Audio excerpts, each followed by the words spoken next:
Literature is the art of discovering something extraordinary to ordinary people and saying with ordinary to something extraordinary. Paris Pasternak.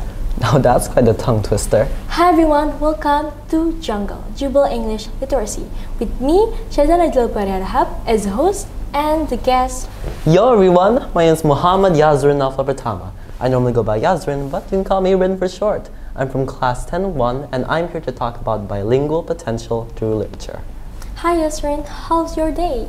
And how's your dormitory life? Splendid actually. Even though it has its ups and downs, I see it more as an up. Though lately, because of this smog, as people say it, we haven't been visiting the dormitory.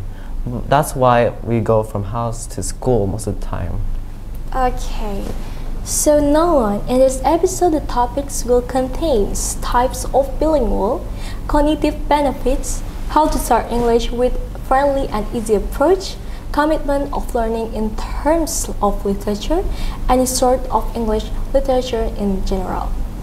Okay, Yasrien, people said that you're using English for your daily use. Is it right? Yeah.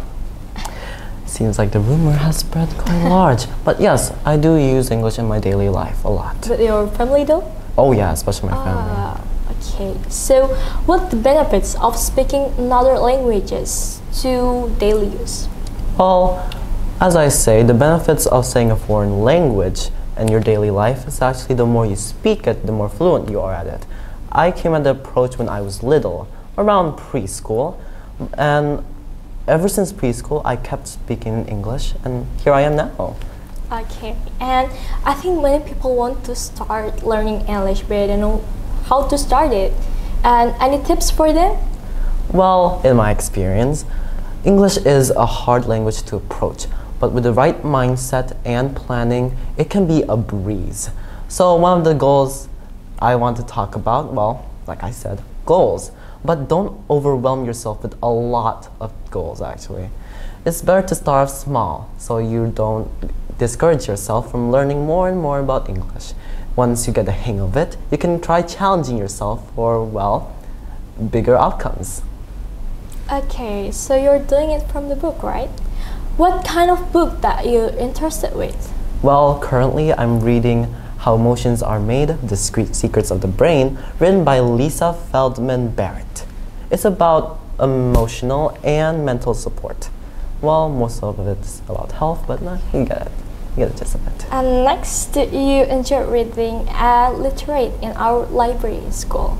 Obviously, the library here is large and filled with books. Lately, I've been visiting the art segment more because, well, I love drawing, but sometimes when I want to refresh my brain, I read something about science, mostly about chemistry actually. Okay, in 1857, Gustav Balbert said like, reading in order to live. What do you think of that? First of all, that is a vague sentence, but I think I know what this means. Back in the good old days, before reading or, well, say books or literature haven't existed, we can live without it. I mean, back then we only had hieroglyphs, scripts, anything that's related to reading without a media. But nowadays, with books, online books, especially online books, we are able to know what is around us, our awareness towards the outside world. Though, to me, the pinnacle of living isn't actually reading. I mean, reading is up there, but to me, the pinnacle of living is experience. Because how else would you know what will happen if you haven't experienced something? Okay, and it's the last question. How do you apply literature in this bilingual practice? Well, whenever I go to the library, I see it as a practice run. I normally take an English book to read, so I can, you know, train my grammar, my vocabulary, my pronunciation, all of that. But I don't suggest that for beginners when wanting to learn about English. I suggest, say, a kid's book, a fairy tale. And you may say, why a fairy tale? First of all, books that I read, I'm not trying to be a snob, but they have quite the vast and hard vocabulary to master. And the sentences are heck long. But in fairy tales, they're very short sentence, and the vocabulary is very easy to learn and simple. So I advise you to read that first. Okay, that's all the question. Thank you for answering my interview. You're welcome. Thanks for having me here. Thank you. And last, we're gonna sing the Slogan? the slogan. Jungle, unlocking the powers of words through conversation. Wassalamualaikum warahmatullahi wabarakatuh.